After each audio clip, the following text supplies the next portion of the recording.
എൻ്റെ പ്രിയപ്പെട്ടവരെ, എല്ലാവർക്കും എൻ്റെ സ്നേഹവന്ദനം. ഇന്ന് ശനിയാഴ്ച ജനുവരി 11 കർത്താവ് നിങ്ങളെ അനുഗ്രഹിക്കട്ടെ എന്ന് പ്രാർത്ഥിച്ചുകൊണ്ട് നമ്മൾ ആരംഭിക്കുകയാണ്. അമ്മേ പരിശുദ്ധ അമ്മേ, അമ്മേ പരിശുദ്ധമ്മേ, ദൈവമാതാവേ, അന്ന് അങ്ങ് കൃപാസനത്തിൽ പ്രത്യക്ഷപ്പെട്ട് വരാൻ പോകുന്ന മഹാദുരന്തത്തിൽ നിന്ന് രക്ഷപ്പെടാനും എല്ലാവർക്കും വേണ്ടി പ്രാർത്ഥിക്കാനും ആവശ്യപ്പെട്ടിട്ട് 20 വർഷം കഴിഞ്ഞ ഈ വേളയിൽ കൃപാസനത്തിലൂടെ ഞങ്ങൾക്കും ഈ ദേശത്തിനും അങ്ങ് മധ്യസ്ഥം തേടി തന്ന എല്ലാ അനുഗ്രഹങ്ങൾക്കും കൃപകൾക്കും ഞങ്ങളിപ്പോൾ ഹൃദയം നിറഞ്ഞ നന്ദി പറയുന്നു.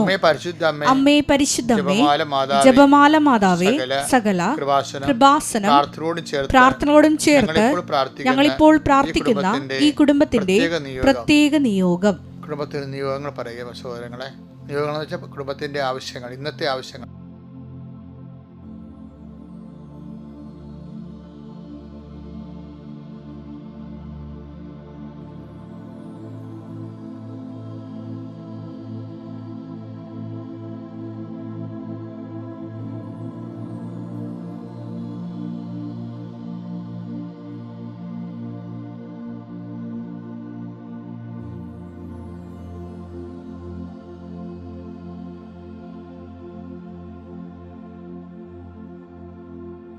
അമ്മയുടെ പ്രത്യക്ഷീകരണത്തിന്റെ ഈ ദ്വാദശക വേളയിൽ ഞങ്ങൾക്ക് സാധിച്ചു തരുവാൻ കനിയണമേ. ആമേൻ. വിശ്വാസ പ്രമാണം. സർവശക്തനായ പിതാവും ആകാശത്തിന്റെയും ഭൂമിയുടെയും സൃഷ്ടാവുമായ ദൈവത്തിൽ ഞാൻ വിശ്വസിക്കുന്നു. അവിടുത്തെ ഏകപുത്രനും ഞങ്ങളുടെ കർത്താവുമായ ഈശോമിശിഹായിലും ഞാൻ വിശ്വസിക്കുന്നു.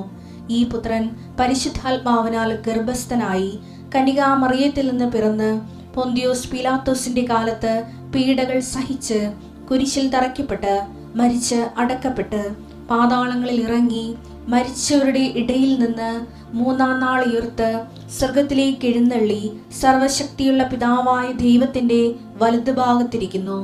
അവിടെ നിന്ന് ജീവിക്കുന്നവരെയും മരിച്ചവരെയും വിധിക്കുവാൻ വരുമെന്നും ഞാൻ വിശ്വസിക്കുന്നു. പരിശുദ്ധാത്മാവിലും ഞാൻ വിശ്വസിക്കുന്നു. വിശുദ്ധ കത്തോലിക്കാ സഭയിലും പുണ്യവാന്മാരുടെ ഐക്യത്തിലും പാപങ്ങളുടെ മോചനത്തിലും ശരീരത്തിന്റെ ഉയർപ്പിലും നിത്യമായ ജീവിതത്തിലും ഞാൻ വിശ്വസിക്കുന്നു. ആമേൻ. സ്വർഗ്ഗസ്ഥനായ ഞങ്ങളുടെ പിതാവേ, അങ്ങയുടെ നാമം പൂജിതമാകണമേ. അങ്ങയുടെ രാജ്യം വരണമേ. അങ്ങയുടെ തിരുമനസ് സ്വർഗത്തിലെ പോലെ ഭൂമിയിലും ആകണമേ. അന്നു വേണ്ടുന്ന ആഹാരം ഇന്ന് ഞങ്ങൾക്ക് തരണമേ. ഞങ്ങളോട് തെറ്റ് ചെയ്യുന്നവരോട് ഞങ്ങൾ ക്ഷമിക്കുന്നത് പോലെ ഞങ്ങളുടെ തെറ്റുകൾ ഞങ്ങളോടും ക്ഷമിക്കണമേ. ഞങ്ങളെ പ്രലോഭനത്തിൽ ഉൾപ്പെടുത്തരുതേ, തിന്മയിൽ ഞങ്ങൾ രക്ഷിക്കണമേ. ആമേൻ. നന്മ നിറഞ്ഞ മറിയമേ, സ്വസ്തി. കർത്താവ് അങ്ങയുടെ കൂടെ സ്ത്രീകളിൽ അങ്ങ് അനുഗ്രഹിക്കപ്പെട്ടവളാകുന്നു. അങ്ങയുടെ ഉദരത്തിൻ ഫലമായി ഈശോ അനുഗ്രഹിക്കപ്പെട്ടവനാകുന്നു. പരിശുദ്ധ മറിയമേ, തമ്പുരാന്റെ അമ്മേ, പാപികളായ ഞങ്ങൾക്ക് വേണ്ടി ഇപ്പോഴും ഞങ്ങളുടെ മരണസമയത്തും തമ്പുരാനോട് അപേക്ഷിക്കണമേ. ആമേൻ. എൻ്റെ പ്രിയപ്പെട്ടവരെ, നമ്മൾ പ്രാർത്ഥനയിലേക്ക് പോകുന്നു. അനുദിന അനുഗ്രഹ പ്രാർത്ഥനയിലേക്ക്. ഇത് വലിയൊരു മഹാ ബ്ലെസ്സിങ് ആയിട്ട് കരുതണമേ. കാര്യം ഇങ്ങനെ എല്ലാ ദിവസവും ഒരു അനുഗ്രഹം കിട്ടി നമ്മൾ ഒരുമിച്ച് പ്രാർത്ഥിച്ച് പോകാൻ കഴിയണത് ദൈവത്തിൻ്റെ സംരക്ഷണം നമുക്ക് ലഭിക്കാനുള്ള ഏറ്റവും വലിയ മാർഗമാണ്.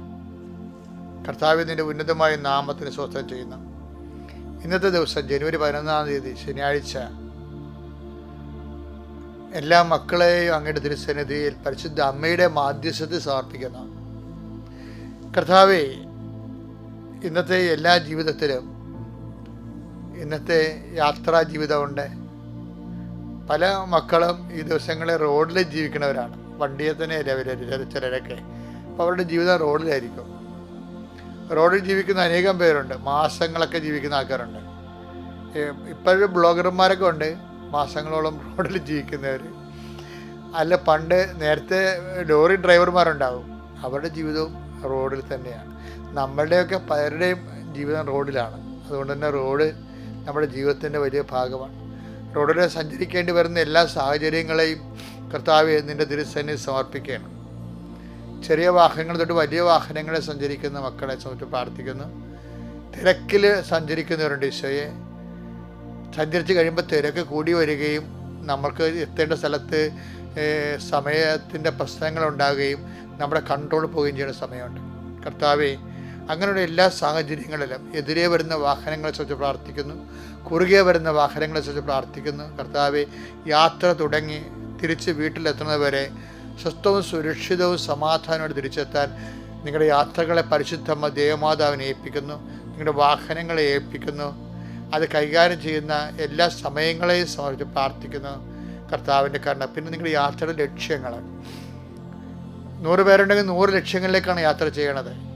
ചിലപ്പോൾ അവിടെ കഴിവുകൊണ്ട് ചെയ്യാൻ പറ്റുന്നതായിരിക്കാം, അമിതമായി അവിടെ കഴിവിനെ ആശ്രയിക്കും. അത് നടക്കാതെ വരുമ്പോൾ നമ്മുടെ ദിവസവും പോകും, സമയവും പോകും. കർത്താവെ, യാത്രകൾ ദൈവത്തിൽ ആശ്രയിച്ചുകൊണ്ട് യാത്ര ചെയ്യാനുള്ള കൃപ അങ്ങനെ മക്കൾക്ക് നൽകണമെന്ന് പ്രാർത്ഥിക്കുന്നു. പോകുന്ന സ്ഥലങ്ങളിൽ ഇടപെടുന്ന വ്യക്തികൾ, കണ്ടുമുട്ടുന്ന വ്യക്തികൾ, ചെയ്യുന്ന കാര്യങ്ങൾ, സംസാരിക്കുന്ന വർത്തമാനങ്ങൾ എല്ലാം ഇന്ന് പരിശുദ്ധ ദേവമാതാവിൻ്റെ മാധ്യസ്ഥത്തിലെ ഈശോയ്ക്ക് സമർപ്പിക്കുന്നു. കർത്താവെ, ഉദ്യമങ്ങൾ നീ അനുഗ്രഹിക്കണമേ, ഉദ്യമങ്ങൾ നീ അനുഗ്രഹിക്കണമേ. ഞങ്ങളുടെ പരിധി നിൽക്കാത്ത വിഷയങ്ങൾ നീ ഏറ്റെടുക്കുകയും ഞങ്ങളെ സന്ധിക്കുകയും ചെയ്യണമേ. കർത്താവ്, ഞങ്ങൾക്കുണ്ടാകുന്ന ചില ക്ലേശങ്ങൾ വിശ്വാസം വർദ്ധിപ്പിക്കാനും പ്രാർത്ഥന എരിവുള്ളതാക്കാനും ദൈവത്തിൽ ആശ്രയിക്കുവാനും ഞങ്ങളെ പഠിപ്പിക്കണമേ. ആത്മാവേ, പരിശുദ്ധാത്മാവേ, എല്ലാ അനുഭവങ്ങളിലൂടെയൊക്കെ കർത്താവിലേക്ക് ഞങ്ങൾ തിരിച്ചെത്തുവാനുള്ള കൃപയായി ഞങ്ങളെ വിവേചിക്കുകയും നയിക്കുകയും ചെയ്യണമെന്ന് പ്രാർത്ഥിക്കുന്നു. എൻ്റെ കർത്താവിൻ്റെ ഉന്നതമായ നാമത്തിൽ സാമ്പത്തിക വിഷയങ്ങൾ കർത്താവിൻ്റെ തിരുസനി സമർപ്പിച്ച് പ്രാർത്ഥിക്കുന്നു. ആരോഗ്യ വിഷയങ്ങൾ സമർപ്പിച്ച് പ്രാർത്ഥിക്കുന്നു. സാമ്പത്തിക മേഖലയിൽ പോകുന്നവർ, സാമ്പത്തിക സ്ഥാപനങ്ങളിൽ പോകുന്നത്, സാമ്പത്തിക വിഷയങ്ങൾക്ക് വേണ്ടി പോകുന്നത്, ആരോഗ്യ പരിപാലനത്തിനായി പോകുന്നത്, ആശുപത്രി പോകുന്നവർ എല്ലാവരെയും കർത്താവ് അനുഗ്രഹിക്കട്ടെ. കർത്താവ്, ജീവിത ഉദ്യമങ്ങൾക്ക് വേണ്ടി ഓരോ വ്യക്തികളെ കണ്ടുമുട്ടാൻ പോകുന്ന വ്യക്തികളെ നീ ആശ്രയിക്കുന്നു. ശനിയാഴ്ചയുമായിട്ട് പെരക്ക് സ്ഥാനം കാണുന്ന ദിവസങ്ങളുണ്ട്, സ്ഥാനം കാണുന്നവരുണ്ട്, പെരപണി തുടങ്ങുന്നവരുണ്ട്, അടുക്കളപ്പണി വർക്ക് ഏരിയ തുടങ്ങുന്നവരുണ്ട്. അങ്ങനെ പല പുതിയ ഉദ്യമങ്ങൾ തുടങ്ങുന്നത് ആൾക്കാർ ശനിയാഴ്ചയാണ്. അതുകൊണ്ട് തന്നെ അങ്ങനെയുള്ള എല്ലാ ഉദ്യമങ്ങളെയും, കടകമ്പോളങ്ങൾ നടത്തുന്നവരുണ്ട്, പുതുതായിട്ട് കട ആരംഭിക്കുന്നവരുണ്ട്, പുതുതായിട്ട് തൊഴിലിടുന്നവരുണ്ട്. കർത്താവെ, പലതരത്തിൽ ഈശോയെ ചാലും കാവൽക്കാരും മീൻ വളർത്തുന്നവരും മീൻ പിടിക്കുന്നവരുണ്ട് ഈശോയെ. അവരെല്ലാം നീ ഏൽപ്പിച്ച് പ്രാർത്ഥിക്കുന്നു ഈശോയെ. അവരുടെ ഉദ്യമങ്ങളെല്ലാം നീ ആശീർവദിക്കണ കർത്താവ്. ചാലുകളിൽ മീൻ ചത്തുപോകുന്നതായിട്ട് പരാതി പറയുന്നവരുണ്ട്. അങ്ങനെയുള്ള എല്ലാ മക്കളെയും അതുകൊണ്ട് എന്തുകൊണ്ടാണോ ഞങ്ങൾ ജീവിക്കുന്നത് ആ ജീവിത മേഖലകൾ നീ ഇപ്പോൾ ആശീർവദിക്കണം. അതിൻ്റെ ദോഷ തടസ്സങ്ങൾ യേശുക്രിസ്തു നാമത്തിൽ ഞാൻ ബന്ധിക്കുന്നു. യേശു സ്തോത്രം, യേശു നന്ദി, യേശു ആരാധന. ഹല്ലേലൂയ.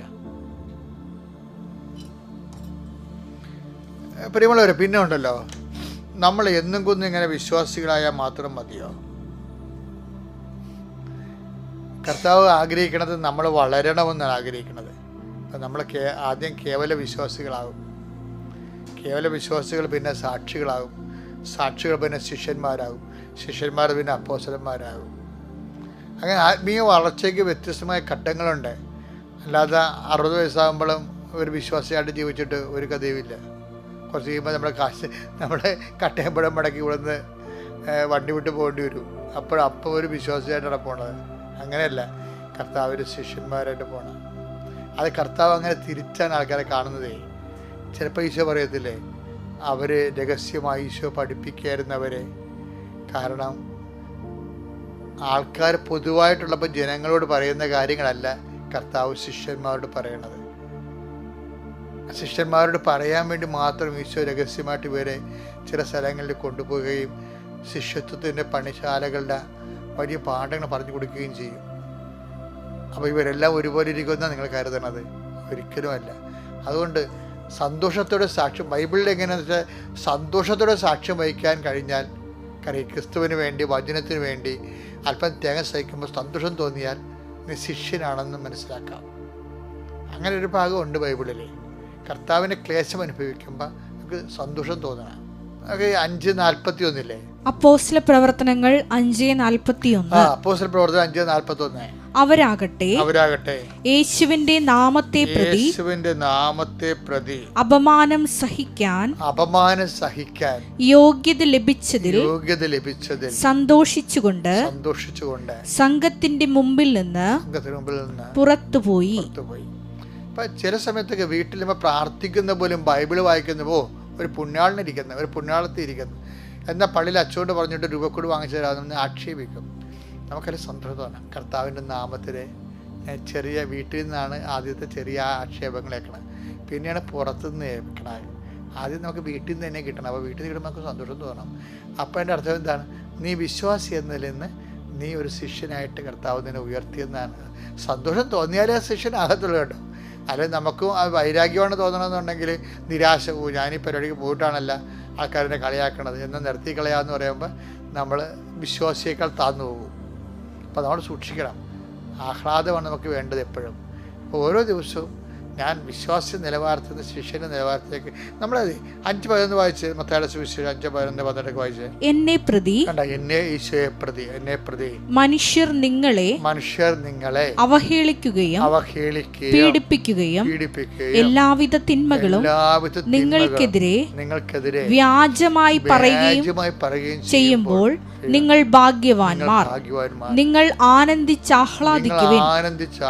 സ്വർഗത്തിൽ നിങ്ങളുടെ പ്രതിഫലം വലുതായിരിക്കും. അപ്പൊ നിത്യത എന്ന് പറഞ്ഞ സന്തോഷത്തിന്റെ കാര്യമാണെന്ന് ഈശോ പറയണത്. ഇപ്പം നമ്മുടെ അനുദിന ജീവിതത്തിൽ കാര്യങ്ങൾ നടക്കണം മാത്രമല്ല സന്തോഷം, നിത്യതയാണ് ഒരു ദൈവവൈദ്യൻ്റെ സന്തോഷം. അപ്പോൾ നിങ്ങൾ കർത്താവിനെ പ്രതി ആരോപണങ്ങളെ നമ്മൾ കേൾക്കുമ്പോൾ ആഹ്ലാദിച്ച് ഉല്ലസിക്കണം. എന്താണ്? സ്വർഗത്തിൽ നിങ്ങൾക്കുള്ള പ്രതിഫലം വലുതായിരിക്കുമെന്ന്. അപ്പോൾ നിത്യതയോട് സന്തോഷിക്കാനാണ് പറയണത്. അനുദിന ജീവിതത്തിലെ സുവിശേഷത്തിനെ പ്രതി നമ്മൾ കേൾക്കുന്ന ക്ലേശം കേൾക്കുമ്പോൾ നമുക്ക് സന്തോഷം തോന്നണം. ചിലപ്പോൾ പള്ളിയിലച്ചന്മാർ തന്നെ ചിലപ്പോൾ നമ്മൾ ആക്ഷേപിച്ചെന്ന് വരും. കരിസ്മാറ്റുകാരൊക്കെ വരുമ്പോൾ എന്തുമാത്രം ആക്ഷേപങ്ങളാണ് പള്ളിയിൽ പരസ്യമായിട്ടൊക്കെ അവർക്കെതിരെ ചില അച്ഛന്മാർ അൾത്താരെ പറഞ്ഞിട്ടുള്ളത്. അവർ ഇരുത്തിക്കൊണ്ട് ഉരുക്കി കളഞ്ഞിട്ടില്ലേ?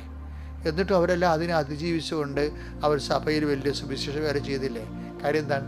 അവർ അഭിഷേകം കിട്ടി. അവർക്ക് അഭിഷേകം കിട്ടിയപ്പോഴാണ് ഇങ്ങനെ ആക്ഷേപം കേൾക്കുമ്പോൾ ആനന്ദമുണ്ടാകണത്. പ്രാർത്ഥിക്കുക. കർത്താവായ ദൈവമേ,